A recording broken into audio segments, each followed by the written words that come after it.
Aitäh, Kärt, et see kõlas niimoodi, et igaks elujuhtumiks. Ja Harald ongi nii. Lepis, Harald Lepisk on minu nimi. Modereerin ka sel aastal personalijuhtimise häkatoni ja mis ma nüüd järgmise ajaühiku jooksul teen, ma annan sulle vastused mõnedele küsimustele. Et räägin natukene lähemalt, mis see häkaton on ja kuidas see töötab, kuidas valida head probleemi püstitust, et kas iga probleemiga on hea tulla häkatonile või on mõned, millega saab paremaid tulemusi. Ja ühtlasi, millist eeltööd saaks ära teha, et häkatonil seda aega parimal moel kasutada. Ja lõpus mõned soovitused, kuidas probleempüstitust esitada häkatoni enda päeval. Stardime otsast suunaga pihta, et mis asi see häkaton on. Te olete võib-olla tuttavad sellise Eesti toreda sündmuse programmiga nagu Garage 48, kus 48 tunni jooksul tullakse kokku, esitletakse ideid, et mida mingi probleemi oleks vaja lahendada, kogunetakse meeskondadesse ja püütakse 48 tunni jooksul mingi esimene asi nagu valmis ehitada, mida saaks siis näidata teistele. Ja häkaton oma olemuses muidu just see häki sõna seal tähendab seda, et me peaksime suutma lühikese aja jooksul võimalikult palju edasi liikuda, et meil on midagi nagu ette näidata. Nüüd, meil on ühepäevane häkaton, mitte 48 tunnine. Seega meil ilmselt ei valmi selle ühe päeva jooksul nii-öelda prototüüpi või mingit sellist käegakatsutavat lahendust. Küll aga meie eesmärk on jõuda käegakatsutava idee kontseptsioonini, et mis sekkumist me saaksime teha, et seda probleemi lahendada või leevendada. Ma toon ühe näite ühest sellisest kangemast häkatoni programmist, on Euroopa Innovatsiooniakadeemia üks minu lemmikprogrammidest. Ja millised on etapid? Seal on siis, ütleme, 500 inimest, tullakse kokku ja esimeses etapis siin on siis näha, need postrid on kõik need, kes on esitanud enda mingid probleemi postrid, lõuendid, nad on sättinud need ülesse ja kõik osalejad, kes tahavad tiimidega liituda, käivad siin ringi ja otsivad, et milline probleem neid kõige rohkem kõnetab. Et valida siis välja, millise tiimiga järgmiseks 3 nädalaks liituda, et ühte konkreetset probleemi lahendada. Kui nad tiimid on ära moodustanud, siis nad hakkavad töötama oma sellistes tiimilaudkondades ja muudkui mitu nädalat jutti. Nad muudkui timmivad enda ideed edasi ja püüavad selle lõpuks ehitada valmis mingi esmase prototüübi, mida nad siis sellisel demopäeval esitlevad, näitavad teistele ettevõtjatele ja välistele külastajatele ja ka teistele tiimidele, mis lahenduse nad välja töötasid ja kuidas see lahendus peaks töötama. Kusjuures ega see ei pea tingimata olema lahendus veel valmis, aga neil peab olema nagu mingi kontseptsioon, et kuidas see asi toimib. Ja lõpuks nad siis esitlevad seda investorite paneeli ees, et saada esikoht või mõni teine tore auhind.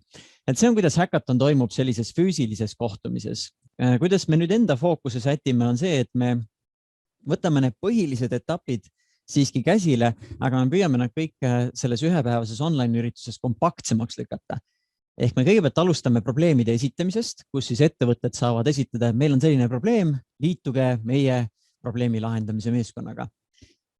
Seejärel, kui esimene tiim saab kokku, nad kaardistavad ära, et mis see olukord on, mis see probleem on, millele me lahendust peame otsima ja teevad sellise esmase ideede genereerimise, kuidas me saaksime seda probleemi lahendada. Nende hulgast nad valivad ühe sellise elujõulisema suuna, et mis sekkumise me võiksime teha. Natuke katsetavad, et kas see võiks põhimõtteliselt toimida. Kuna aeg on lühike, siis seda praktikas katsetada ei õnnestu. Kui oleks pikem programm, siis saaks seda vahepeal rohkem nii-öelda päris inimeste peal testida. Aga siin peaks siis valideerimine toimuma rohkem niimoodi ettevõtte esindaja toel ära, et kas me usume, et see võiks meie ettevõtmises toimida. Ja järgmine etapp sealt on mingi lahenduskavandi loomine. Ja kui suurtel pikkadel häkatonidel peaks tulema sellised, nagu kohe sellised natuke käega katsutavad mingid veebilahendused või tehnilised asjad või isegi prototüübid, siis siin ühe päeva häkil eelkõige me otsime sellist lahenduskavandit, et vot selline sekkumise plaan on, teeme selliseid asju ja me eeldame, et see viib meid tulemini. Ja seda kavandit me siis esitame žüriile, kes püüab enda kõhutunde ja aastatepikkuse kogemuse ja intuitsiooni põhjal tunnetada ära, et milline nendest plaanidest võiks elujõuline olla ja võiks käiku minna, et kellele me anname sellise hooauhinna juurde. Ma küsin korraks, Kärt, kas meil on praeguseks mingi auhind niimoodi selginenud, et mis esikohale muidu läheb? Meil on veel läbirääkimised pooleli, aga me oleme väga lootusrikkad.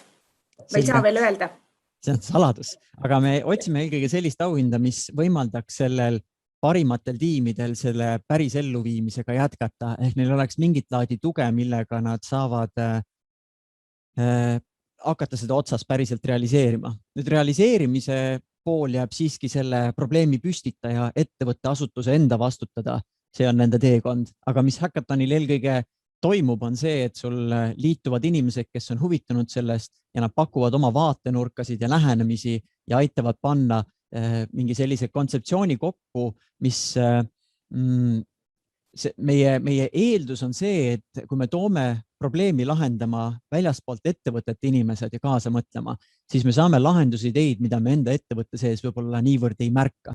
Et see on selle Hackathoni väärtus, et me toome nagu kõrvalise pilgu sisse, kes äkki suudab nagu värske perspektiiviga leida hoopis parema lahenduse sellele probleemile, kui me ise enda kolleegidega suudaksime nuputada. Ja lõpus on siis see etapp, et eks iga ettevõte peab ise otsustama, et kas see lahendus, mis sealt sündis, kas see on see, mida me tahame ellu viia või me peame ikkagi jätkuvalt edasi otsima. Kui me nüüd muidu mõtleme nagu sellises päris tehnoloogiliste lahenduste ehitamise puhul, siis ütleme päris innovaatilise toote ehitamisel, siis on mitmeid erinevaid etappe, kuhu enda tootega liikuda. Kõige esimene etapp on üldse nagu teoreetiline kinnitus, et kas põhimõtteliselt selline lahendus peaks üldse töötama. Kui näiteks sul on mingi tehnoloogia, sa mõtled, et me sekkume inimestesse sellise meetodiga ja siis me eeldame, et nende motivatsioon kasvab. Et esmane küsimus on, kas teoorias me vähemalt usume, et see peaks toimima. Siis teine on selline paberil prototüübi tegemine. Vot meil on selline kavand, selline skeem, teeme selliseid sekkumisi, sellised motivatsioonipaketi ja me usume, et see võiks toimida. Kolmas tase on, me ehitame mingi esmased prototüübi ehk olemasolevate vahenditega ilma mingi võib-olla keerulise uue tarkvarata. Me proovime seda enda asutuses katsetame, et milline on see mõju. Ja neljas tase on selline minimaalne toimiv toode ehk me klopsime päris mingi sellise lahenduse kokku, mis lahendab nagu probleemi ära, aga ta ei ole veel nagu küps, et me võiks öelda, et nüüd ta on valmis. Ja viies etapp siis päris sellise innovaatilise toote puhul, kui me räägime, et miski, mis on müüdav, siis see on selline asi, kus meil on päriselt see kontrollitud ja tehtud. Et kuhu me selle Hackathoni raames ilmselt selle ühe päevaga jõuame, on rohkem see paberil prototüüp. Et meie kavand, mis see võiks olla. Ja teekond pärast seda võiks jätkata siis ettevõttes selle päris prototüübi ehitamisele, milles siis saab otsustada, et kas me loomegi sellest, ma kutsun seda minimaalseks toimivaks toodeteks, ei tähenda seda, et see ettevõtte tingimata seda müüma hakkab, aga see on kontseptsioon, et meil on minimaalne toimiv lahendus ja siis päriselt valmis asi, ütleme nii, et kuhu pärast Hackathoni edasi liikuda. Kuidas me ajakavaliselt oleme praegu jaotuse teinud, on see, et me alguses anname tunnikese enda ettevõtetele enda teemade esitlemiseks ja gruppide moodustamiseks, siis liigume selliseks ajurünnaku mooduliks kuni lõunani. See on siis see, kus me proovimegi suuna paika saada, et mida saaks teha selle probleemi lahendamiseks. Ja pärast lõunal proovime siis vormida esmase sellise kavandi, et mis lahendus meile tundub, et milles kõige rohkem potentsiaali võiks olla. Valmistume, kuidas seda esitleda. Mõtleme veel hoolikalt läbi, kuidas me žüriile esitleme, mis on selle juures tähtis. Ja siis meil on eraldi žürii, kes kuulab need lõpus ära, annab tagasisidet ja nõnda meil on plaanis siis 48 tunni asemel 8 tunniga püüda võimalikult palju enda ideega edasi liikuda. Ja kuna ajaline spektrum on väiksem, siis nagu ma enne mainisin, et ilmselt see, kuhu me jõuame, on sellised paberil prototüübi variandid mingites sekkumiskavanditest, mis võiks meie HR probleemidele leevendust või lahendust tuua. Kuidas kogu see asi võiks eelkõige mõtlemises välja näha, laename siit suunda disainmõtlemisest. Ja disainmõtlemise puhul see esimene samm on alati mõista seda kasutajat. Ja üks asi, mida võiks teha enne seda Hackathoni ära, see probleemi püstitaja ettevõtte anda, võiks vaadelda, intervjueerida, teha ülestähendusi, et mis meie inimestega praegu toimub, teha nendega vestlusi, et saada neilt sisendit, mida nad igatsevad, mida nad vajavad. Ja seejärel sõnastada ära, et mis meil on see probleem, mida me vajame, mida on vaja lahendada. Ja siin on märksõnadeks on persoonad, ehk siis meil on mingi asjaosaliste sellised, me oleme nagu aru saanud, et millised inimeste grupid meie ettevõttes on ja mis nende vajadused, mis nende igatsused on. Et see on nüüd see osa, mis peaks nagu enne häkatoni olema selle probleemi püstitaja enda poolt tehtud, sest selle peale ei ole mõtet enam häkatonil aega kulutada. See on tegelikult, see võib olla päris ajamahukas protsess. Ehk püüda oma inimestest aru saada, püüda hästi selgelt probleemist aru saada, et häkatonile tulles meil on väga selge probleemi püstitus, et mis meil mure on ja mis on meie igatsused, mida me tahaksime muuta või saada paremini toimima. Ja nüüd häkatonil, mis toimuma hakkab, me teemegi siis ideede genereerimise etappi, kus väliste inimestega, välise perspektiiviga on võimalik saada mõtteid, ideid, et kuidas siis võiks seda probleemi lahendada. Ja prototüüp on siis meil eelkõige paberil prototüüp, ehk siis me loome sellise teekonna plaani või nägemuse, visandame, kuidas see võiks toimida.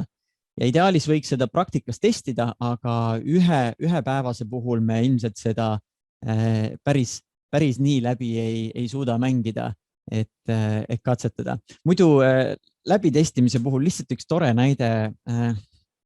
Mingi aeg tagasi vaatasin, üks mängufilm oli McDonaldsi loojatest ja mis McDonald's nagu restorani ärisse tõi, oli see lahendus, kuidas kõik on hästi optimeeritud, kuidas köögipaigutus on niimoodi, et inimesed omavahel ei ristuks ja iga asi nagu ühtegi minutit, sekundit ei kulutaks.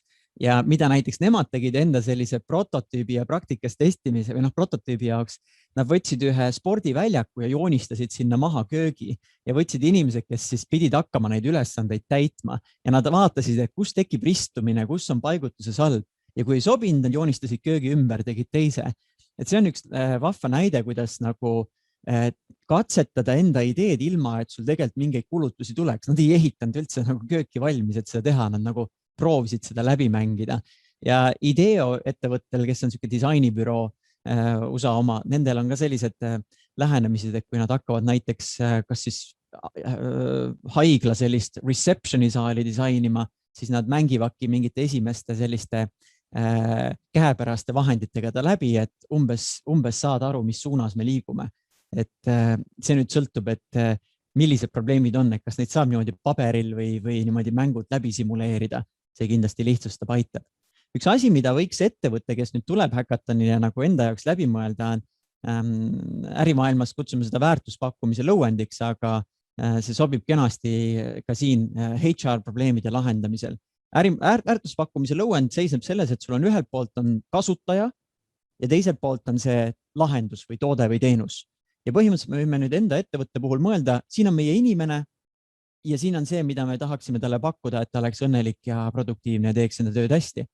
Nüüd sellel inimesel on mingid asjad, mis on nii-öelda tema vaja teha soovid ja need vaja teha soovid on sisuliselt tema kas siis tööülesanded või kui me räägime HR temaatikast, tema vaja teha soovid võivad olla ka see, et tal on väiksed lapsed, tal on vaja nende jaoks aega, tal on mingid muud hobid ja asjad, mis ta tahab teostada, et kuidas ta saaks siin ettevõttes niimoodi töötada, et ta saab elada enda elu sellise kvaliteediga.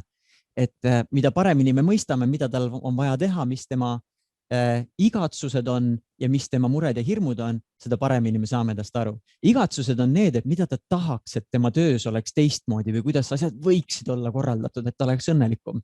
Ja mured ja hirmud on siis see, et mida ma kardan praeguse teadmatuse juures või mida ma kardan praeguse töökorralduse juures, mis mind nagu häirib, mis on vastik ja mis tekitab must tunde, et ma vaatan töökuulutusi, et äkki ma lähen kuskile mujale, eks ole. Et mida paremini ehedamalt me saame kätte, mis on meie inimeste igatsused ja hirmud, seda väärtuslikum alusbaas meil on, millele me saame hakata mõtlema lahendust. Nii et selle töö peaks tegema ettevõtte enne häkatonile tulekut ära ja siis häkatonil on võimalik hakata mõtlema seda kingitust nii-öelda. Ja selle kingituse puhul on, see kingitus ongi siis mingid tooted, teenused või meie temaatika puhul, need on siis mingid personalijuhtimise lahendused või sekkumised või motivatsiooniprogrammid. Ja nad peaksid looma mingit laadi rõõmu, mis täidavad neid igatsusi ja nad peaksid vaigistama neid valusid, või hirmusid, mis muidu inimesel on. Nii et see on see, kuidas nagu need kaks osapoolt tulevad kokku. See on siis eeltöö Ja see on see, mida me hackathonil hakkame mõtlema, et kuidas luua rohkem rõõmu inimestele ja kuidas võtta neid vastikuid valuasju ära. Et kui kõik lihtsana nagu point kokku tuua, siis see on. Kuidas nüüd hea probleemi püstitust valida, siis kui ärimaailmas mõelda, et ärimaailmas üks hea probleem on miski selline, mille puhul võiks öelda, et see on paljudel on see probleem, et see turg on piisavalt suur. Ettevõtte siseprobleemide puhul tähendab see, et see ei ole lihtsalt ühe inimese probleem, et mulle ei meeldi see, vaid tegelikult see mõjutab kogu kollektiivi. Et see on selline hea probleem, mida lahendada. Teiseks, seal võiks olla pakiline vajadus, et me tunneme, et meie inimesed juba vajavad seda, sest kui vajadust ei ole, siis ei ole ka motivatsiooni lahendust rakendada.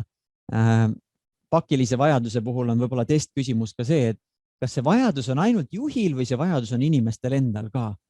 Et kas juht tahab lihtsalt enda elu lihtsamaks teha või päriselt inimestel endal on nende igatsustes ka seda tarvis. Ja kolmas element, et kas see on ka väärtuslik. Ärimaailmas me küsime, kas kliendid on valmis selle eest maksma. Sisuliselt nüüd ettevõtte siseprobleemi lahendamisel me küsime, kas see on nii väärtuslik, et ettevõte on valmis suunama enda ressursse selle probleemi lahendamisse ja välja töötama. Ja kui pigem vastus nendele küsimustele on ei, siis võiks vaadata, et äkki ma võiksin seda küsimust kuidagi teise nurga alt läheneda. Ehk kas see on piisavalt paljudel, et see võiks kõnetada inimesi, kas nad on ka huvitatud, et meil on seda vaja ja kas see on ettevõtte jaoks väärtuslik, et kui me seda probleemi ära ei lahenda, siis me kaotame inimesi, aega, raha või mingit muud olulist ressurssi. Et see määrab, et kas me oleme valmis sinna ka sisse süstima. Hea probleemi püstituse puhul võiks järgida ka neid tähelepanekuid. Esiteks, see võiks olla kindlasti mingi asi, millest hoolitakse päriselt. Et muidu on lihtsalt, me tuleme kokku ja mõtleme ja siis ta jääb laua peale, aga millest hoolitakse? Teiseks, selle probleemi kohta võiks olla piisavalt palju infot saadaval, et me mõistaksime kasutajaid ja probleemi ennast. Sest kui sa tood välised inimesed sisse ja sul ei ole nagu eriti infot neile jagada, et meil on mingi kõik väga konfidentsiaalne asi, siis neil on väga raske aidata, sest nad ei mõista seda olukorda. Et vajalik info peab olema selleks, et see väline inimene saaks aru, kes te olete, mis teile muret tekitab, kuhu te tahate liikuda, mis teil praegu toimib ja mis ei toimi. Et mida parema sellise baasi see probleemi püstitaja saab anda probleemi lahendajatele, seda väärtuslikum on järgnevate tundide ajakasutus, kuidas nad aitavad probleemi lahendada. Sest hästi suur ajakadu on paratamatult sellele, et küsitakse küsimusi, et mõista paremini, milles see probleem seisneb ja mis seal on. Nii et mida parem eeltöö on tehtud, seda kiiremini saab asuda selle väärtuse loomisele, mida me hackathonilt otsime, ehk siis lahendusi teistelt. Ja nüüd üks täpsustus, et kui varasematel kordadel on olnud mõningaid selliseid probleeme, et kas meie ettevõttes võiks rakendada sellist motivatsioonisüsteemi, siis kas ei ole hackathoni jaoks hea küsimus? Kas on nagu küsimus, mille puhul võime öelda, et mõeldud, või kas on mingi küsimus, mida ettevõtte juhtkond võib otsustada, vaid pigem ta võiks olla hackathonil, kuidas saame luua sellise olukorra, kuidas me saame luua olukorra, kus meie töötajad soovitavad teistele inimestele meie ettevõttesse tööle tulekut või kuidas me saame luua sellise olukorra, kus võrreldes konkurendiga meie ettevõtte tööpakkumised oleks kuidagi oluliselt ahvatavamad. Et kuidas on see hea küsimus hackathoni jaoks, sest see on see, kus me saame hakata mõtlema, et nii ja naa ja ideid ja nõnda. Et nii, ma vaatan vahepeal chatis oli küsimus, et kui kaua ühel ettevõttel aega teema tutvustamiseks. See sõltub sellest, et kui palju meil ettevõtteid lõpuks tuleb, et me peame sinna aja sisse ära mahtuma, et kui meil on vähem, siis me saame rohkem, aga ma arvan, et isegi võiks tegelikult olla suuta veel kompaktsemalt seda probleemi käsitleda. Ma räägin esitluse poolest veel lõpupoole. Ja mul oligi see küsimus suunatud just selles mõttes, et kui ma ettevõttena tahan tulla, et milleks ma pean valmis olema siis. Et tõenäoliselt see selgub ju alles viimastel minutitel, palju neid ettevõtteid lõpuks kokku tuleb, aga ettevõttena ma tahaks teada, et kas ma pean 3-minutilise esitluse tegema või... Mina soovitaks mõelda juba 3-minutise esitluse võtmes, sest mida rohkem aega anname, siis kõik aeg täidetakse ära, aga selle idee esitluse puhul ei ole tähtis rääkida kogu probleemist ära, vaid on eesmärk tekitada huvi, et inimene tahaks rohkem teada saada, tahaks sellega liituda. See on nagu liftikõne. Liftikõne eesmärk, kui need alustavad ettevõtjad USA ärihaidele tahtsid külje alla pugeda, et nad rahastaksid teid, siis nad said aru, et sekretärist ma mööda ei saa, aga kui ma saan samasse lifti selle suure ärihaiga, siis ma saan talle esitleda enda ideed 30 sekundi jooksul ja ma saan veenda, et meil võiks tulla järgmine kohtumine. Et mõnes mõttes see probleemi püstitus on natuke nagu samamoodi, ta on nagu lühike lifti kõne, et tekitada huvi ja veenda, et tule siia seda probleemi lahendama. Aga kui anda 7 minutit, siis üks oht, mis ma ilmselt näen, on see, et räägitakse liiga pikalt, võib-olla laialt enda mingist ettevõtte taustast ja nõnda. Aga kui me anname ainult 3 minutit, siis selle 3 minutiga me mõtleme läbi. Seega näitab seda, et kas me oleme nagu ära adunud, et mis meil nagu see murekoht on. Nii et probleemi püstitusel mitte jah, et kas me võiks seda teha, vaid kuidas me võiksime liikuda sellisesse suunda või saada sellist tulemust, mis meil nägemus on. Ja hea probleemi püstitus on avatud erinevatele lahendusideedele. Ehk ei ole mõtet nagu tullagi, et sa tahad ühte kindlat lahendust ette, sa ütled, mul on selline probleem, et kuidas me saame seda lahendada. Ja teised osapooled on siis selleks, et pakkuda neid perspektiive, mida ise poleks näinud.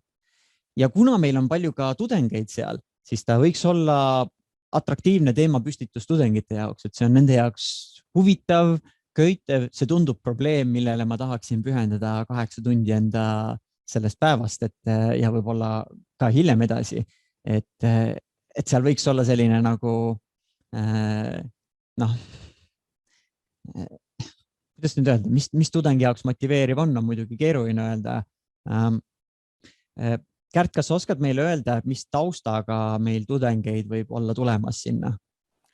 Seal on väga erineva taustaga neid tudengeid erinevatest ülikoolidest, kutsekoolist. Enamasti nad on seotud personalijuhtimisega. Aga seal on ka teise valdkonna tudengeid osalemas.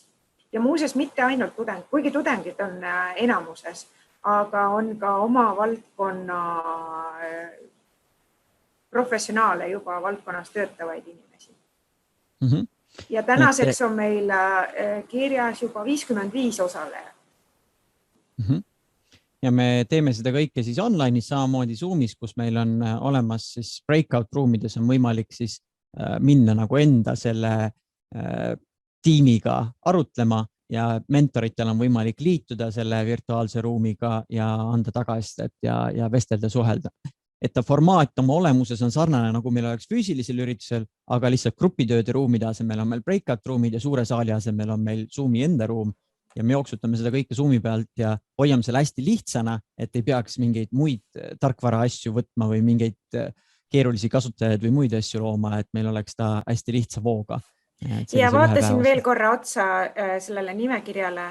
Seal on lisaks personali inimestele on päris mitu turundusvaldkonna inimest. On ka psühholoogia eriala tudengeid. Et kui teil on selle valdkonnaga seotud probleem, siis jah, atraktiivselt vormistada ja saada uut vaatenurka. Et ahvatleda seda tudengit just enda probleemi püstitusega liituma. Nüüd, praegu oleks selline koht, et kui me oleksin füüsilisel kohtumisel, siis ma laseks sul pöörduda enda naabri juurde ja jagada, et millisele valdkonna, inimressursi juhtimise valdkonnale teemale, küsimusele sina võiksid otsida enda ettevõtte jaoks lahendusi. Ma nüüd korraks küsin, olge head, kes on meil muidu siin praegu liitunud, kui teil on võimalik korraks kaamera sisse lülitada, korraks lehvitada, et kui on kenasti hetkeks, et ma vaataks, et kas meil oleks võimalik teha väiksed sellised kohtingud, kus tere Leelo, tere Annika, tere Kadri, tere Pilleriin. Kas meil veel on tulemas? Meelis, Age, Maarit, kas saame teid ka? Tere Kaili. Oi, Kailil on hea soe on olla. Mõnusalt niimoodi sisse põimitud. Ja kas me saame veel Katri ja Poliina ja Tarvo ja Maarja ka niimoodi liituma, et ma teeksin tegelikult sellise asja, et ma annaksin korraks ühe võimaluse, kus ma teen teile ühed sellised väiksed juhuslikud pundid, kellega teil oleks võimalik korraks lihtsalt saada tuttavaks, et mis ettevõttes sa oled ja lihtsalt proovida korraks oma sõnadesse, et mis sulle tundub, et kui sina praegu peaksid nagu enda mingi probleemiga tulema häkatonile, siis mis valdkonnas see oleks? Sa ei pea nagu üldse spetsiifiliseks minema, sa ei pea seda tausta selgitama, aga selle harjutuse eesmärk on 2 eesmärki. Esimene eesmärk on panna sind mõtlema, et mida sina häkatonil lahendaksid ja teine eesmärk on äkki saad mõne toreda inimesega natuke tuttavamaks mõne minuti jooksul, et ka see on tore variant, nii et ma teen selle nõnda, et ma avan sellised breakout ruumid, kus me oleme umbes 3 ühes ruumis ja ta võtab automaatselt nii-öelda juhuslikult jaotab teid puntidesse. Ja kui ma need ruumid avan, siis teil on seal 2-3 inimest, on hea, kui teil on kaamera saadaval ja kui on, ma teen tegelikult isegi äkki niimoodi, ma teen nad veidi, et oleks 3-4 või ma teen 5 ruumi, et meil on umbes 4 pundid. Et kui kellelgi tõesti ei ole võimalik kaamerat sisse lülitada või mikrofoni, et siis vähemalt teistel nagu on mõni teine vestluspartner, kellega seal suhelda. Ja nüüd see küsimus, et kui ma selle ruumi avan ja sa sinna ruumi liigud, palun lülita enda kaamera ja mikrofon selleks ajaks sisse. Hästi alguses lihtsalt saage omavahel tuttavaks, et tere, ma olen Annika, ma olen sellest ettevõttest ja võib-olla sellises rollis seal. Et see selline lihtne baasinfo. Ja seejärel võiks esimene kõige julgem jagada, et mis sulle tundub, et millisele küsimusele sina võiksid sellist laadi häkatonil enda ettevõtte jaoks lahendusi otsida. Ja rõhutan, andke lihtsalt nagu lühike 2-3 lauset, et me tahaksime enda inimestele luua sellist süsteemi, mis paneks neid, ma ei tea, uusi töötajaid juhendama paremini või mis motiveeriks neid soovitama teistele tööandjatele, et otsiks sellisele küsimusele. Aga ärge hakake sinna veel lahenduse minema, selle funktsioon on lihtsalt, et saame umbes teada ja sõnastame enda jaoks, mis me tahaksime teha.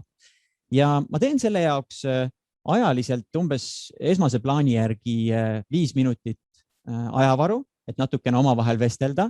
Mul on võimalik samal ajal anda teile teavitusi sinna niimoodi breakout ruumi kaudu, et mitu minutit on jäänud. Ja siis, kui see aeg on läbi, siis ma kutsun teid tagasi siia suurde ruumi ja me jätkame.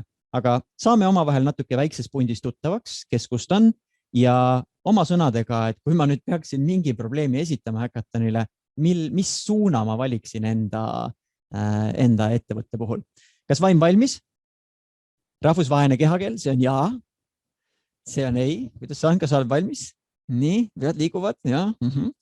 Okei, meil tuleb siis 5 breakout ruumi ja Zoom ütleb mulle, et on orienteeruvalt 4 osalejat ühes ruumis ja juhuslikus alusel.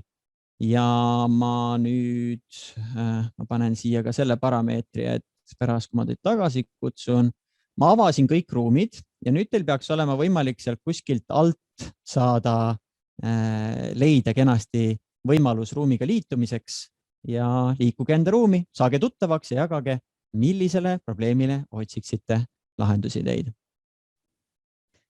Tere tulemast tagasi.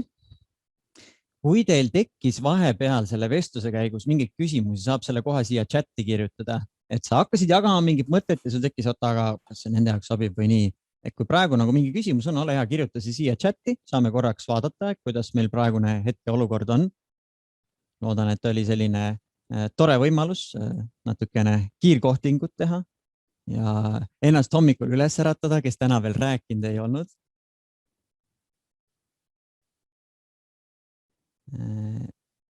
Leelo ütleb, et mentor Meelis, küsimus jäi pooleli. Kas see tähendab, et see oli küsimus mentor Meelisele? Meelis, kas sa saad siit oma küsimuse lõpuni esitada või? Tere! Tervist! Jaa, ma olen sellise koha peal, kus toru on imepeenike ja ma kahjuks ei saa pilti näidata, kuigi tahaks, sest on väga ilus. Ja meil jäi chatis, meil jäi jutt pooleli selle koha pealt, et kuidas formuleerida oma ideed, kuna aega on vähe ja minulgi jäi aega väheks, sest poole sõna pealt Harald lihtsalt lõikas mind ära. Mina olen mentor ja mis iganes tiimiga ma koos töötan, on mul ainult üks ainus eesmärk. Aidata see tiim võidule. Nii et passige peale mulle ja krabage must kinni, sest et mul on omal päris mitu päris häkatoni võitu taskus ja olen olnud selline nagu turundusinimene ja ärikasvataja siin juba üle 20 aasta. aga aitab nüüd minust. Leelo, ma tahtsin sulle öelda seda, et need 2 mõtet, mis sul olid väga head ja katsu see kirja panna lähtuvalt ühest sellisest kavalast vaatenurgast. Ja mina nimetan seda maksimaalse arusaadavuse printsiibiks. Ükskõik, kes seda loeb, peab sellest saama aru, millega on tegu. Et sa hakkasid rääkima siseveebist, aga ma mõtlen, et okei, siseveeb ei ole see, mis lahendab sul probleemi. Et mis see probleem sul tegelikult on? Katsu see kirja panna. Ja siis, kui see on sul kirjas sellest lähtuvalt maksimaalse arusaadavuse printsiibist, võite seda veebist ka otsida. See on üks väga hea printsiip. Ja kui sa lähtuvalt sellest oma ideesid kirjeldad, juhtub midagi imetabast. Sinust hakatakse aru saama. Ja see ongi kõige olulisem asi, mida idee kirjeldamisel teha. Aitäh! Aitäh, Meelis! Pärast äkki räägin veel, see on selles mõttes sarnane, ma pakun sellise lähenemise nagu vanaema testi pärast välja. Kui sa oma vanaemale räägiks, et mis probleem on ja mida vaja on, eks vanaema saaks aru. Et see võib ka olla selline üks moodus, kuidas läheneda. Kui kellegi veel mõnda küsimuse soovi on, saate jooksvalt siia chatti kirjutada. Ma annan mõnda suunist, et millega siis arvestada, kui te nüüd valite seda head probleemküsimust, et mida see võiks endas kätkeda. Mõned märgusõnad, mis võiks selle probleemi juurest välja tulla, on hästi selge arusaam, et kelle jaoks see on probleem, ehk siis mingid huvigrupid tavaliselt. Võimalik, et ühe jaoks on see ühtemoodi, teise jaoks teistmoodi probleem. Mis seda probleemi tekitab? Et mis praegust olukorda tekitab? Kas me äkki peaksime uute lahenduste loomise asemel võib-olla lihtsalt kõrvaldama ära mingi asja, mis seda olukorda tekitab? Mida probleemi omanikud vajavad ja just erinevad osapooled? Ja mida praeguseks on juba proovitud ja mis tulemusi on need andnud.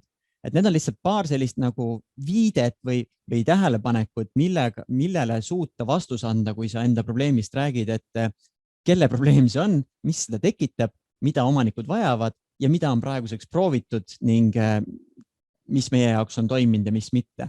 Et nõnda ma saan hästi lühikese ajaga anda ülevaate ära, et mis see olukord on ja siis on võimalik sellel teisel osapoolel hakata mõtteid lennutama, et mida teha. Kui siin oli vestluses üks tähelepanek, et juba oli siseveebist ja asjast juttu, siis mõelge alati probleemi puhul, et on kiusatus mõnikord öelda, et jaa, me teame, meil on vaja sellist asja oma siseveebi, aga võib-olla mõnikord on hea esitada lihtsalt küsimus, et meil oleks vaja mingit asja, mis paneb inimesi kergemini seda asja tegema. Siseveeb on üks variant, aga äkki on veel mingeid suundi. Aga see sõltub hästi probleemist, et need probleemid, eriti kui me räägime, et need ei ole tavapärased äriidee probleemid, vaid need on sellised inimestega seonduvad probleemid, siis nad võivad olla väga komplekssed. See teeb natuke keeruliseks. Aga on hea, kui aru saame, kelle probleem, mis seda tekitab, mida omanikud vajavad ja mida proovitud on. Ja kuidas nüüd võiks valmistuda selleks hackathoniks on selline tore mudel on topeltteemanti mudel. Ei ole seda veel siin eesti keelde ilusti tõlkinud, aga selle mõte seisneb selles, et sa alustad kõigepealt mingit laadi sellise avardava uurimustööga, et mis see olukord on ja sa saad mingid taipamised, et mis on kõige valusamad kohad ja siis sa jõuad ühe sellise suure põhiprobleemini. Et see osa on see, mida peaks enda ettevõttes ennem ära tegema, uurima, mis igasugu jamad, probleemid, mured on ja püüdma neid analüüsida, et mis see siis meile tähendab, mis on see üks kõige suurem valukoht, mida peaks lahendama. Ja siit hakkab nüüd siis see hackathoni osa, kus me tuleme, me paneme selle selge probleemi püstituse lauale ja me hakkame mõtlema, et me saaks seda, teist, kolmandat, neljandat, viiendat, kuuendat asja teha ja nende hulgast me siis valime mingi suuna, mille puhul me tunneme, et see väärib elluviimist ja lahendamist. Et selle eeltööga peaks tegema sellist põhjalikku uurimustööd ja taipamisi, mida me oleme enda inimeste kohta õppinud. Ja nüüd selle eeltöö tegemise jaoks on üks seesama tööriist, mis ma ennem näitasin, mida võiks enda jaoks kaardistada, on mõelda, et kes on meie need probleemi seotud osapooled ja mis neil on vaja enda töös ära teha, mida nad igatsevad ja mis neid praegu häirib. Et see enda jaoks niimoodi läbi mõelda. Üks meetod selle tegemise jaoks on ka mingit laadi selliste persoonakaartide loomine, kus sul on sisuliselt ülesanded, mida see inimene tahab ära teha, on mõjutajad, kelle arvamus talle korda läheb, mis tema jaoks oluline on, on tunded, kas see tekitab tal praegune asi frustratsiooni, teadmatust, hirmu või muid asju. Ja siis on valu, mis teda häirib ja eesmärk, et kuidas ta tahab, et oleks. Et kui sa niimoodi, need on mõned abistavad küsimused, millega sa saad empatiseerida selle enda inimesega ja mõelda läbi, et mida ta vajab. Ma saadan pärast selle PDF-ina need slaidid kenasti ka, et siis kes armastab märkmeid teha, julgelt võite teha, aga et siis on pärast need nagu detailidena olemas, et kui tahad värskendada, meenutada. Aga kuidas me nüüd saame teada need vastused nendele küsimustele, siis minu soovitus oleks teha selliseid kasutaja intervjuusid ja kasutaja mõistmise intervjuu ehk siis sinu inimeste mõistmise intervjuu on ta siis HR kontekstis. Ärimaailmas on see kasutaja, aga ettevõttesiseselt on ta enda inimeste mõistmine. Ja 4 soovitus, kuidas teha neid häid intervjuusid ja koguda seda sisendit ja infot. Esimene on küsi avatud küsimusi. Mida avatumad on küsimused, et seda rohkem infot sa saad. Kui sa lihtsalt küsid, et kas sa oled sellega rahul või ei ole või et kas sa arvad, et me peaksime midagi muutma jah või ei, siis sa ei saa tegelikult eriti väärtuslikku infot.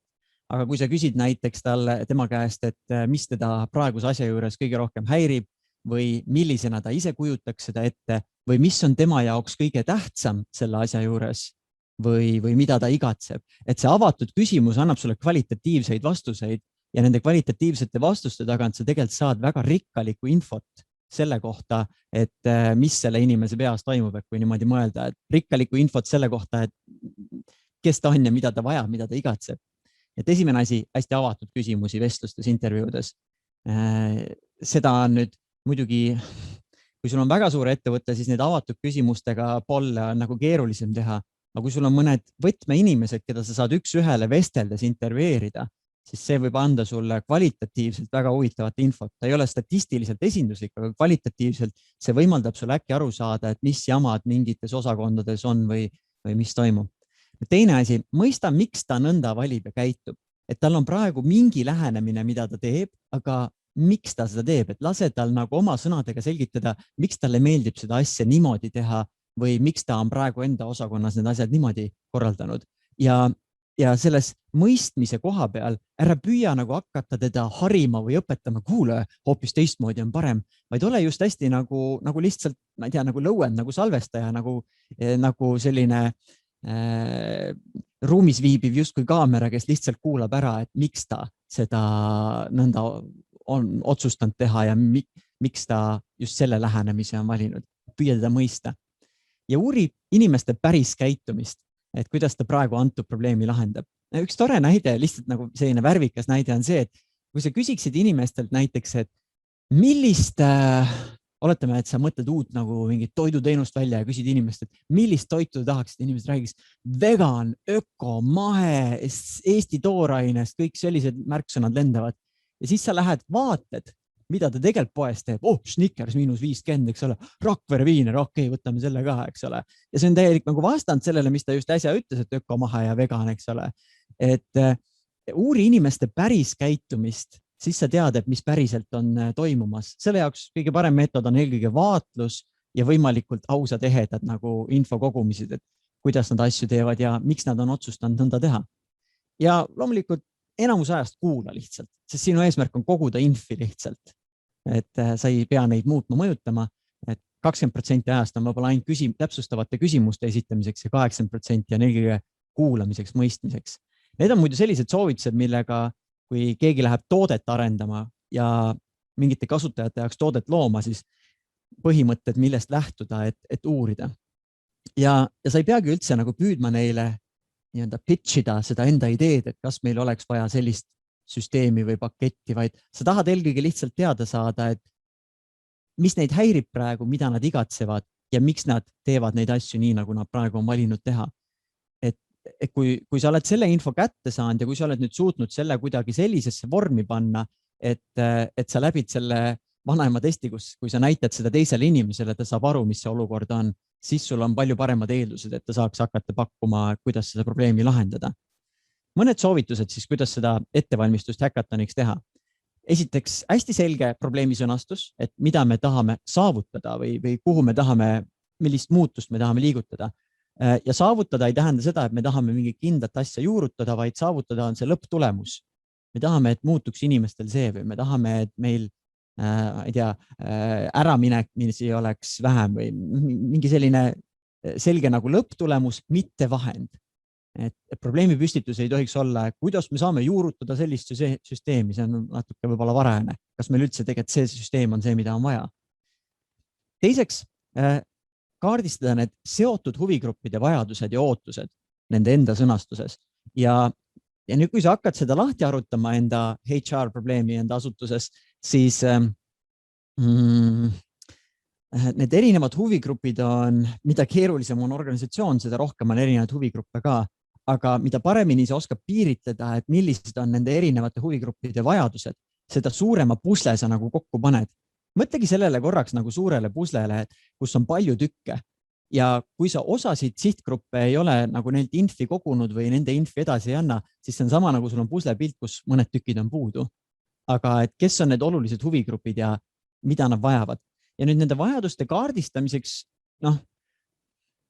see sõltub probleemist, et mis on nagu optimaalne meetod, kuidas seda kaardistada. Üks kõige lihtsam variant on lihtsalt, sa võtad need erinevad huvigrupid, meil on juhtkond, meil on need keskastmejuhid ja meil on need töötajad seal ja sa paned iga ühele, mis neid praegu kõige rohkem häirib, mida nad ei salli ja mida nad igatsevad. See on üks variant, kuidas need vajadused ja ootused kaardistada, kõige lihtsam. Kelle tuleb selline loomingulisem variant, saab veel loominguliselt läheneda. Ja kolmandaks, ta võiks olla selline väga selge ja kutsuv probleemküsitluse esitus, mille sa oled valmistanud, sest see määrab üldse, kas inimesed saavad aru, mis su probleem on ja kas neil tekib tunne, et ma tahaksin selle pundiga liituda, et sellele probleemile lahendust otsida. Kui nad aru ei saa, see võib olla üks põhine põhjus, miks mõne tiimiga ei liitu. Ja nüüd ma igaks juhuks täpsustan, et kuidas hackathonide tavaliselt see formaat käib, on niimoodi, et probleemi püstitajad esitlevad oma ideid, aga mitte kõik probleemid ei pruugi minna lahendamisele, sest kui ei ole nagu piisavalt huvilisi, kes tunneks, et ma tahaks selle probleemiga tegeleda, siis ei pruugi sinna tiimi väga inimesi tulla. Kuidas siis seda esitust teha? Kuidas niimoodi teha, et tahaksid inimesed su tiimi tulla? Hea probleemi püstitus võiks anda vastuse nendele küsimustele. Mis on mureks ja miks on see oluline? Mida võiks hea lahendus aidata teha? Et kuhu see võiks aidata meil jõuda. Milliseid inimesi me kutsume seda lahendama? Kui sul on nagu vajadus kindlate, kas me otsime psühholoogia taustaga inimesi või me otsime inimesi, kes on sellistest nagu IT-lahendustest huvitatud, et meil tunnetus on, et seda probleemi võiks lahendada IT-lahendus. Ja miks just see probleem valida? Et kui me mõtleme näiteks toodete peale ärimaailmas, siis kui sa lähed poodi, tänapäeval me siis, kui me netist tellime, netipoodi, nii, et kui sul on nagu kuskil lehel on 3 toodet kõrval ja nad on suht sarnased ja sarnane hind, mille järgi sa valid, millise leivapätsi sa võtad, eks ole. Et miks just see probleem valida on see mõte, mida mõelda, et tavaliselt, kui me lähme nagu enda probleemi esitlema, siis see on meie nagu lapsuk, see on nagu meie probleem ja see on nii tähtis asi, kõik peaks arvama, et see on nii tähtis asi. Aga teised kuulajad, nende jaoks on see lihtsalt üks probleem teiste paljude probleemide kõrval. Et miks just see probleem oleks põnev asi, kuhu see teine osaleja võiks enda aja pühendada, et ta tahaks tulla ja selle probleemi kallal toimetada ja tegutseda. Miks just see probleem? Mis on selle puhul nagu põnevat, erutavad ja mis võib motiveerida on näiteks see, kui keegi näeb, et see haakub tema valdkonna ja huvidega. Mis võib motiveerida on see, kui keegi näeb, et kui ma selles probleemi lahendamisest kaasa löön, see on tegelikult probleem, mis on paljudel ettevõtetel, et see on väga väärtuslik kogemus lahata seda, et sealt võib tegelikult sündida lahendusi ka, mida on võimalik võib-olla kas enda muudes projektides teostada või nõnda. Et ma näen selle nagu rakendusvõimalusi. Ja mis veel motiveerib, on mingi isiklik emotsionaalne side ka tihti. Kui sa ise oled selle asutusega kuidagi seotud või sind köidab nende toode või teenus, see võib-olla motiveerib ka liituma selle probleemi lahendamisega. Ja nagu ma enne mainisin, on selline üks tore meetod on vanaema test. Vanaema test tähendab seda, et kui sina peaksid enda vanaemale, me oleme siin juba niimoodi võib-olla selles eas, kus enda emale siis ütleme niimoodi, et kui sa peaksid enda emale selgitama, et mis probleem sul ettevõttes asutuses on, siis kuidas sa seda sõnastaksid? Kuidas sa talle nagu lihtsas keeles ütleksid, et mis meil mureks on ja mida me igatseme? Ja see on nagu üks test, mida mida võiks nagu korraks niimoodi katsetada. Ma korraks vaatan, et me võiksime äkki, kuule, aga teeme ühe vanaema testi. Ma teen teile jällegi ühed ootamatud grupid. Loodan, et sobib kenasti. Kas ma teen samad grupid või teeme uued, kuidas te tahate, kirjutage chati. Kas ma teen täiesti nagu uued variandid või tahate samade inimestega kohtuda? Et me teeme nüüd selles grupis sellist, teeme uued, ütleb Kadri. No selge, Kadri oli kõige esimesed. Leelol on ka üks küsimus vahepeal tulnud, et kui oluliseks peetakse käivitamisel nii nimetatud icebreakereid sobiva loova meeleolu saamiseks või eelduseks, et kohal on kõik, kes juba loomult soovivad tulemust saada. No häkatonil üldjuhul tulevad need, kes tahaksidki asju nuputada. Üks lahe asi, mis häkatoni eelis on võrreldes oma ettevõtte sees tegemisel. Oma ettevõtte sees me oleme neid tavalisi ajurünnakuid nii palju teinud ja kõik juba on nii probleemis sees, et nad teavad, et kõik miljon põhjust, miks need asjad nagunii ei lenda. Et kui sa tuled nagu välise inimese juurde, siis väline inimene võib olla natuke optimistlikum, sest tema teadmatus võib just avada mingeid perspektiive, mille me ise oleme ära välistanud. Nüüd, eks me teeme natuke seal häkatoni enda päeval natukene selliseid vestluskiirkohtinguid ja asju enne, kui päris gruppidesse minnakse toimetama, et need natukene aitavad, aga ta ei ole võib-olla nii füüsiliselt ja vahetult liiklev, nagu ta füüsilises kontekstis on. Aga usun, et saame kenasti. Nii et 2 ettepanekut tuli, et teeme uued grupid ja nüüd peaks olema uues koosluses, avan need ruumid ja see teema, mida teha on, võtame väiksed 5 minutit ja selle 5 minuti jooksul jaga enda grupi kaaslastele lihtsas nii-öelda vanaema testi keeles, et millele sa tahad häkatonil lahendusi leida ja miks just see on oluline. Ja jällegi hoidu nagu konkreetse lahenduse propageerimast, et me tahame sellist asja ehitada, vaid ütle, et me tahame sellise nagu muutuse suunas liikuda, millist muutust me tahame esile kutsuda, mida me tahame muuta, mitte tingimata, mis lahendust juurutada veel. Aga lihtsas vanaema keeles me oleme asutus, mis teeb sellist asja ja me tahame jõuda sinna kohta. Ja me otsime, mis aitaks meil jõuda sinna kohta enda tegemistega. Kas olete valmis? Rahvusvaheline kehakeel? Selge, toimib. No nii, avan ruumid ja teeme siis väiksed vanaema testid, jagage enda vestluspartneritele, et mis probleemile te tahate lahendust otsida ja kuhu te tahaksite sellega jõuda. Teeme 5 minutit kogu grupi peale. Tere tulemast tagasi. Mis on tore asi nende virtuaalsete sündmustega, mul pole aimugi, kuidas teil vestlus seal grupis läks, et kas oli nagu hull haaratud vestlus või olite juba lugesite ritsikaid ja ootasite, millal minut läbi sai. Aga füüsilisel üritusel me ju näeme, eks ole, mis toimub ja et kas on kohane praegu sekkuda või mitte. Sander ütleb, et aeg lendas nagu njuhti kohe niimoodi ja hakkasite veel vanemast rääkima nii, et loodame, et niimoodi käest ei läinud. Berit oleks tahtnud +1 saada kohe veel juurde sinna, aga vestlustega ongi alati hea, et kui niimoodi tunned, et nii hea vestlus oli, et isegi aega ei puudu, siis see on nagu hea, et always finish strong.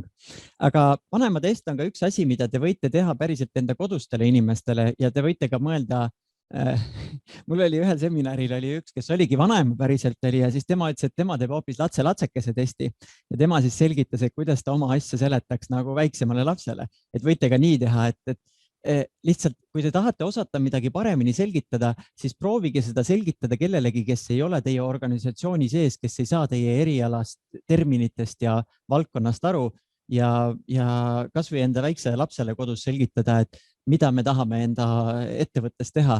See on üks moodus, kuidas suuta paremini sõnastada ja lihtsamalt sõnastada, et mida me teeme ja miks see vajalik on. Et see on üks selline treening, mida me saame kõik teha, kodustele selgitada ära. Ja kui me hakkame kui me mõtleme esitluse asju läbi, siis alati võiks nagu startida selle mõttega, et mis on see üks lause või üks point või üks tuum, mis peaks minu esitluses kuulajale meelde jääma. Ja see tegelikult on kõige tähtsam. Eriti sellise lühikese lifti kõne puhul, nagu, et mis on see üks asi, kas ma suudan ta nagu ühte lihtsasse lausesse kokku panna. Muu asi on kõik selgitamiseks. Kui nüüd valmistada seda idee esitlust või probleemküsimuse esitlust ette, siis on mõned pidepunktid. Mina panin siia praegu ajapiiriks 3 minutit. See on see ajaraam, milles võiks mõelda. ja ma hindaks, et sellega, ühesõnaga, sa ei pea nagu selgitama kogu tagapõhja probleemi ajalugu ära, aga sa pead andma inimesele suuna või teema, et ta tunneks ära, et see haakub minuga või see probleem või see suund, mida igatsetakse, et see huvitab mind, köidab. Kuidas üles ehitada? Alati võiks alguses olla mingi huvi tekitav probleemi püstitus või mingi selline käimatõmbaja. Need esimesed 20-30 sekundit võiks olla see, mis motiveerib järgmist 2,5 minutit kuulama. Teiseks, nii. Siin on noolenupp on lähestikus väga endnupuga, mis paneb lõpule. Teiseks, kes me oleme ja mida see probleem, miks see probleem meid vaevab? Ehk selline hästi kiire taust, et mis asutus me oleme ja miks see on meie jaoks nagu selline nagu murekoht. Kolmandaks, kes on probleemi osapooled ja mis on nende huvid? Variant on lihtsalt suuta ära sõnastada, et see on eelkõige paar põhilist osapoolt, kellel on nagu mure selle suhtes. Ja huvid tähendab, et kuidas nemad tahaksid, et see asi oleks korraldatud või kuidas see neid mõjutab, kui me seda probleemi ei lahenda. Üks tähelepanek, ma Harald tulen korra sisse, et väga sageli kiputakse jääma oma organisatsiooni tutvustusse väga pikaks kinni. Et ma tõesti soovitan hästi 2 lausega läbi mõelda, mida sa oma organisatsiooni kohta tahad öelda, et sa ei kasutaks seda 3 minutit enamasti selleks, et tutvustada, milline su organisatsioon on. Ja see on nagu see, igasugu lühiesitlustega on sisuliselt üleliigne info konkureerib ajaga tähtsale infole. Ja kui näiteks aeg läheb sellele asutuse tutvustusele ära, see on midagi sellist, mida saab ka kodulehelt avalikust infost, siis tegelikult sul lihtsalt ei jää aega, et rääkida probleemist endast. Ja see on sellise võib-olla korporatiivesitluste puhul mingi harjumus sees, et räägime ajaloost ja mitu hoonet meil on ja palju meil töötajaid on, aga tuleb endalt küsida, et sa oled väga uhke selle üle, aga kas see on selle probleemi puhul praegu nagu tähtis info? Et selliste lühiesitluste või pitchimistega üks variant, kuidas seda üles ehitada, sa kõigepealt loo mingi esmase mustandi, et ma tahaks rääkida sellest, teisest, kolmandast, igasugu asjadest ja siis sa iga punkti juures küsid, kui ma sellest ei räägi, kas jääb millestki olulisest ilma selle probleemi kontekstis. Ja kui ausalt vastata, siis suure osa punkte ei juhtu midagi, kui sa selle nagu välja jätad ja niimoodi saad otsustada, et mis pärast peaks nagu jääma. Aga jah, ütleme, selle ettevõtte tausta osa on ainult siis see info, mis nagu on selle konteksti loomiseks vajalik, sest muidu on oht lihtsalt, et ei märka võib-olla kõige olulisemat infot. 4. elemendina ülevaade, mida me oleme juba katsetanud ja mis tulemusi saanud. Ja seal oleks ka nagu selline hästi kompaktselt, me oleme rakendanud sellist lähenemist või selline metoodika, oleme seda juurutanud, aga see ei muutnud tulemust või see viis meid sinna tasandile, aga meil oleks vaja edasi saada. Et mida ülevaatlikumalt saab seda anda, seda parem ta on. Ja mida me otsime häkatonilt, et mida me tahame, kuhu me tahame selle häkatoni abil jõuda. Ja lõpus võiks ka võib-olla olla selline selge üleskutse, et mis tuletad neile meelde, mis probleemile lahendust otsime ja miks peaks just selle valima. Et kui võib-olla mõelda, et mis see kõige kompaktsem variant on, siis kõige kompaktsem on selline, et hästi huvi tekitav avang, et mis meil probleem on ja miks oleks vaja seda lahendada ja siis mingi selgitus, mis annab edasi, et sisuliselt, et kes need probleemi osapooled on ja kuhu me vajame või kuhu me tahame jõuda, et mida me häkatonit otsime ja siis üleskutse, et kuidas me saaks miks just peaks selle probleemi valima. Ja selle viimase küsimusega mõelge jällegi, et teie olete oma probleemiga teiste probleemide kõrval, et ma pean jätma teised probleemid välja, kui ma tahan tulla sinu tiimiga liituda, et mis peaks olema selle puhul nii põnev, et sa oleksid valmis just selle valima. Need on lihtsalt pidepunktid, te ei pea tingimata seda struktuuri jälgima, see on lihtsalt nagu, et mida kuulaja võiks aru saada, aga kõige tähtsam on jah, et mis meil murekoht on ja kuhu me tahaksime jõuda ja mida me tahame häkatonit saada. Kerli küsib, kuidas saab tulla lahendajaks? Kerli tahaks Ma võin vastata sellele. Kadri paneb chati lingi. Meil on kodulehel Hackatoni osaleja ankeet, mis tuleb ära täita ja siis saadetakse sulle kõik lingid ja muu info, kuidas Hackatonile osalema tulla. Ja Hackatonil eelmine aasta näiteks oligi mingite teiste ettevõtete personalijuhte, kes lihtsalt tahtsid tulla ja vaadata nagu värske pilguga, mis mujal toimub ja mõelda hoopis mingites teistes asjades kaasa. Et see on tegelikult ka täitsa vahva variant, kuidas tulla. Endale võib-olla kõige rohkem kasu on siis, kui sa saad enda probleemi sinna ette võtta. Nüüd, mis on nagu võib-olla üks selline nagu hirmu koht, et kas ma julgen nagu oma probleemiga tulla, et sest meile tundub, et meie siseasjad on väga nagu sellised nii-öelda intiimsed asjad, mis meie sees toimub ja kuidas läheb ja see on meie ikkagi avalik maine ja nii. Aga iga probleemi lahendamisel esimene eeldus on, et me peame olema valmis mingis ulatuses jagama seda probleemi mõistmist, et meil oleks võimalik seda lahendada. Aga kogu info, mida te jagate, on isikustamata info, ehk siis te ei ütle seal nagu ütleme nimesid ja teiseks te saate ise valida, mis piirini te olete valmis jagama enda seda olustikku, enda seda murekohta, mis teil on toimumas. Aga igasugu välise abi otsimise esimene eeldus on see, et see väline abistaja peab mõistma, mis teil toimub sees. Et kinniste kaartidega on väga raske lahendada olukorda. Ma kujutan umbes niimoodi ette. Oletame, kellelgi on näiteks vaimse tervisega natukene deprekas on peal ja tahab minna nõustaja juurde. Aga ta ütleb, et see on nii isiklik asi, et ma ei saa sulle rääkida, aga aita mind, tee mind terveks. See on väga raske, eks ole, et kui ma ei tea, mis on see olustik on või nii.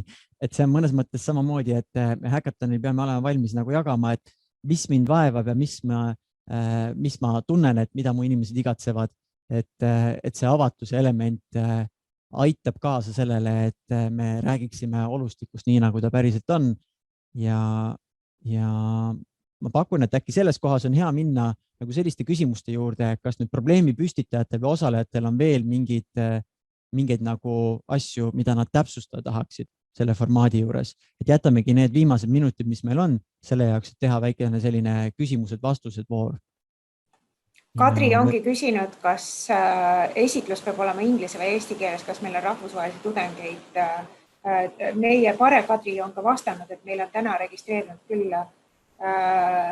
Eesti õppe inimesed, et inglise keeles osalejaid ei ole. Nii et me ootame ka esitlusi eesti keeles. Ja, et me oleme kommunikatsiooni ja kogu sisuline tegevus on eesti keeles, et siis on ta kõige selgem, et kui me teeksime ta niimoodi inglise keeles, siis mõnede jaoks võib-olla on see inglise keel on lihtsalt nii suur barjäär, et mõne jaoks selgitada, et mis meie asutuses toimub, et nende sõnade otsimine, et tekiks küsimus, et kas me saame sama ladusalt toimetada teha. Aga meil on kenasti eestikeelne variant nii esitused kui siis ka tiimides töötamine, et selline suund. Mis veel on muidu sellise asjana, mida tahaks täpsustada, kui nüüd mõelda, et nii, Hackaton on tulemas, mis ma peaksin veel ette valmistama? Mitu inimest peab probleemi lahendamiseks olema tiimis, on Kaili küsinud. See nüüd sõltub, et oleneb, kui palju meil neid probleemi püstitusi tuleb. Ma ütleks, et sellised efektiivsed tiimid on võib-olla nõnda, kui sul on selle probleemi püstitaja esindaja ja siis vähemalt 3 välist inimest, kes tulevad seda lahendama, et see toob erinevaid perspektiive. Aga kuskil seal üle 5 hakkab efektiivsus võib-olla nagu tiimil toimimisega langema. Nii et me võime rakendada ka sellist põhimõtet, et kui mõni probleemidest on väga populaarne, siis mingil hetkel me ütleme, et okei, aga lööme need 2 punti 2. Et näiteks meil on 6 inimest seal, 3 lähevad seda suunda arendama, 3 toda suunda arendama. Et see sõltub sellest, kui popid mingid asjad on. Üldjuhul on meil muidugi selline praktika, et mõnedel Hackatonil me anname nagu piirarvu ette, et kui sellele probleemile ei tule vähemalt 3 tiimiliiget, siis see lahendamisele ei lähe. Ja kui mõnedes olustikes on nagu hädasti vaja tiime rohkem, siis me ütleme, et sa pead leidma vähemalt 1 inimese, kes su tiimiga liitub ja siis sa saad seda protsessi nagu jätkata. Eelmisel aastal oli isegi nõnda, et 2 organisatsiooni tulid suhteliselt sarnase probleemiga ja 2 tiimi liideti. et seda me näeme siis nagu koha peal ja võib ka koha peal juhtuda seda, et eelmine aasta mõned nagu ümberliikujad olid, kes läksid mingisse punti, nad kuulasid natuke lähemalt ära ja said aru, et ei ole ikkagi nagu see teema, mis neid köidab ja siis nad vahetasid, hüppasid teise punti ümber. Ja kui peaks juhtuma see, et tuleb probleemipüstitusega ja üldse kedagi ei õnnestu tiimi meelitada, siis sa võid muuta ennast, digimuutuda hoopis osalejaks ja liituda mõne teise pundiga.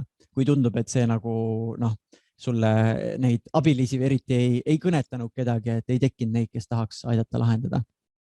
Ja muidugi on hea mõte ka kutsuda teise valdkonna inimesi osalema kas või oma ettevõttest või organisatsioonist, et olgu siis IT-valdkonna spetsialistid, disainerid, miks mitte, et nad võiksid ka tulla lahendama neid probleeme.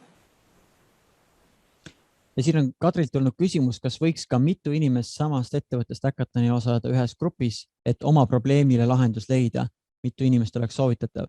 Nüüd, ja võid tuua nagu juurde, samas jah, tegelikult põhimõtteliselt on ka täitsa mõeldav variant, et sa võtad endale tiimi mõned oma inimesed sisse ja isegi kui väljast inimesi ei tule, siis sinu enda tiim tegeleb selle probleemiga.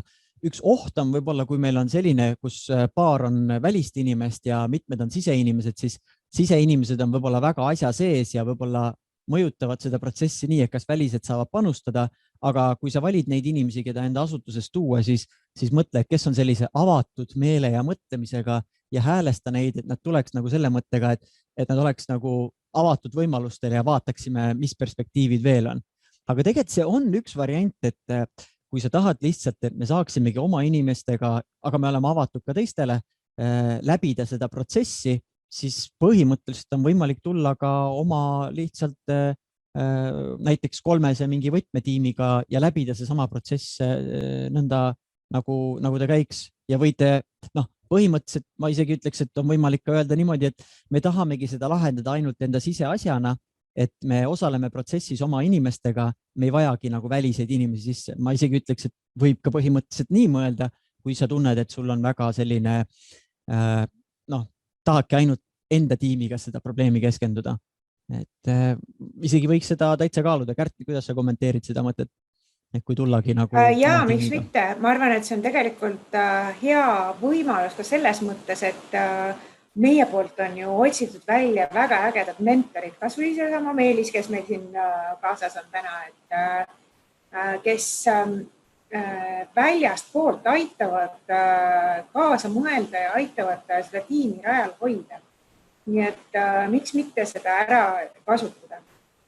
Nii et Hackathonil on siis nendes erinevates etappides, ma moderaatorina annan nagu mingid nagu sellised verstapostid ette, kuhu te mingites moodulites peate välja jõudma ja siis teil ongi võimalik enda nagu breakout ruumis siis selle tiimiga, kelle sa oled valinud, enda jaoks kokku sättinud, on võimalik nendega siis leida vastust nagu nendele küsimustele.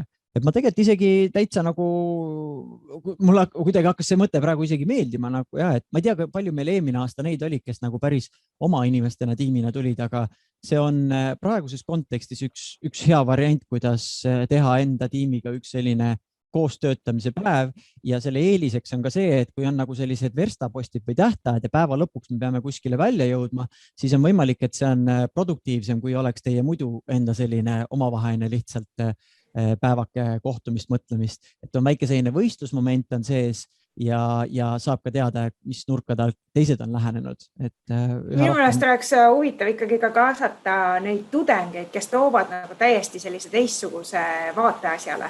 Nii et võib-olla võtta oma organisatsioonist inimesi, aga ka kaasata tudengeid veel sellesse tiimi. Et mina küll miksiks. Ja oma organisatsioonist vaadake just neid, kes on hästi avatud meelega, et kes just otsivad sellist värsket perspektiivi, et võib-olla need, kes väga pikalt on olnud ja kes on väga sellised eriti kanged juhid, et neil on nagu väga nagu fiks nägemus ees, et siis nemad võib-olla võivad seda protsessi pidurdada selles mõttes, nad ütlevad, et see küll ei toimiks ja seda me oleme ammu proovinud, et siis grupi dünaamika selle jagu nagu okei, kas keegi julgeb veel midagi mainida, aga kui sa võtad sellised avatud, üks, keda võiks nagu võtta, võtke äkki uusi töötajaid, kes on tulnud hiljuti. nad on nagu piisavalt värsked, et nemad vaatavad sellele teise pilguga. Ja see võiks olla ka üks huvitav moodus, kuidas sellele integreerida seda uut töötajat enda temaatikasse sisse. Et äkki see võiks olla nagu üks aspekt, sest sa ei pea võtma tingimata enda neid põhispetsialiste sinna tiimi, sest sul on võimalik sellele spetsialistile päeva jooksul lihtsalt helistada ja nõu küsida. Aga näiteks, kui sul on asutusse hiljuti tööle tulnud inimesed ja nad saavad ilmselt sellise laheda elamuse ja nad toovad ka seda sarnast värsket perspektiivi, nagu tooks sulle tudeng, aga nende veel omakorda eeliseks on see, et nad on selle valdkonna inimesed, neil on motivatsioon tugev, et ma tahan tegelikult, et see asutus, kus ma tööle tulin, et siin asjad paremaks läheksid. Et see võiks olla äkki üks asi, et hiljutised inimesed, kellel entukas on kõige suurem, sest võib-olla need, kes on sinu asutuses 10 või 20 aastat olnud, nad on juba nagu ei toimi need asjad, eks ole. Ja nii, siis see häkatoni, et kui me korraks paneme tagasi, et see häkatoni tuumpoint on see, et minna just minna just nagu nende ideede avastamise, otsimise peale, et see on selle häkatoni formaadi väärtus. Ja uued töötajad võivad tuua seda perspektiivi just kõige paremini.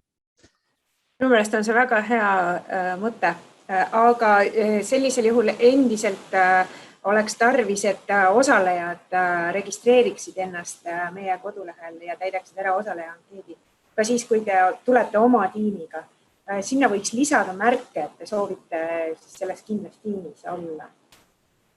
Poliinal on ka küsimus, vaata, et kas ettevõtte esindaja peab olema algusest lõpuni häkatonil või mingitel konkreetsetel aegadel. No kindel on see, et ta peab olema kättesaadav, aga kas ta just koha peal peab olema?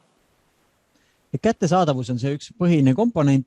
Nüüd see sõltub hästi nagu meeskonna dünaamikast. Kui mõni meeskond läheb väga hästi käima, siis põhimõtteliselt ettevõtte esindaja peaks lihtsalt olema seal nagu selline olemas, aga mitte väga sekkuma.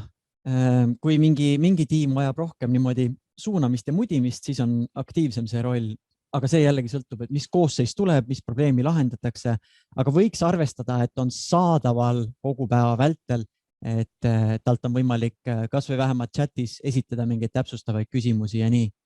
Et see arvestus võiks olla. Ma mäletan eelmisest aastast, kui meil oli küll koha peal füüsilise kohtumisega häkaton, et tiimide sees leppisid ettevõtte esindajad kokku, et millal nad on kättesaadavad. Just vaatasid selle järgi, et kuidas tiim minema hakkas ja andsid ka oma telefoninumbri, et vajadusel siis saab helistada. Mitmed tiimid muuseas viisid läbi ka selliseid lühiküsitlusi organisatsiooni sees. Kiirelt pandi mingi küsitlus püsti ja siis oli selle organisatsiooni esindaja kontakt vajalik. Aga jah, ma arvan ka, et see kujuneb selle häkatoni käigus. Et eelmise korra eeliseks oli see, et meil oli 2 päeva, see tähendas seda, et öösel sai veel mõtteid settida ja järgmisel päeval mõned hoopis valisid mingi veel parema suuna timmisid, et kuidas seda probleemi lahendada. Et sel korral meil on ta kõik 1 päeva sees, et ilmselt saab teha selliseid küsitlusi asju sellisel juhul, kui sul on hästi kiire vahetu võimalus saada kiiresti vastama ja nii. Et seda lihtsustada võib ka eelnevalt ette mõelda, et kas ma saaksin niimoodi, et mul on mõned võtmeinimesed kiiresti saadaval, et nad on mul kuskil chatis olemas või ma saan neid kuidagi kiiresti küsida ja kiiresti tagasi saada. Sest igasugu info küsimine, millel on nõtk vahel, et sellega läheb tund või 2 tundi aega, enne kui keegi vastab, siis selle 1 päeva formaadi puhul me kaotame väga suure edasiliikumise aja ära, et selline vahetu reaalajas tagasiside võiks 1 päeva puhul olla see, mis aitab ja annab väärtust edasi. Ma pean mainima, mulle üha enam see mõte hakkab meeldima, et võta enda ettevõtte uusi töötajaid nagu kaasa. Ma kuidagi seest praegu tunnen, et see on väga nagu põnev variant, millest võiks sündida sinu enda nagu tiimi enda jaoks ka selline vahva kogemus. Mulle ka see mõte meeldib, nii et kui see kedagi veel käivitas, siis miks mitte? Kas on mõnda küsimust veel või oleme saanud põhiküsimustele vastuse täna? Meil on paar minutit veel aega enne ametliku kellaaja lõpuni.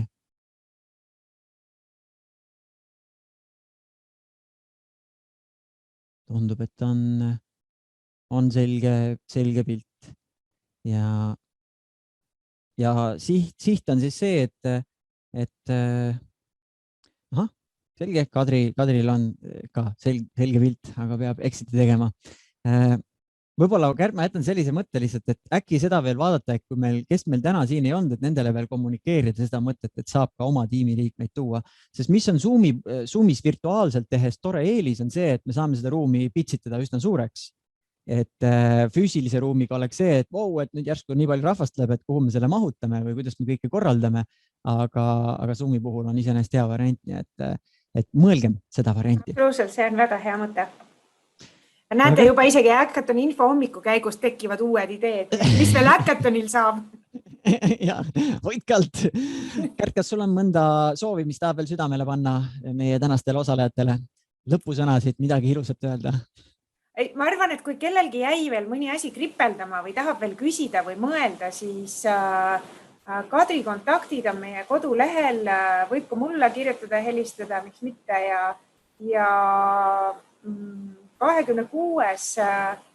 märts on siis teemade esitamise tähtaeg ja mina küll soovitan, teile antakse eksperdid kätte, te saate juhendatud sellise päeva, see annab uut energiat, lugege nende eelmiste Hackathonil osalenute kogemuslugusid ja muuseas Tallinna linnaorganisatsioon on juba 2 aastat osalemas, nii et see ka juba ütleb, et neil on olnud äge kogemus, nii et ootame teid kindlasti Hackathonile osalema ägete teemadega ja ma olen kindel, et see annab teie organisatsioonile sellise mõnusa positiivse laengu ja suuna, kuhu edasi liikuda.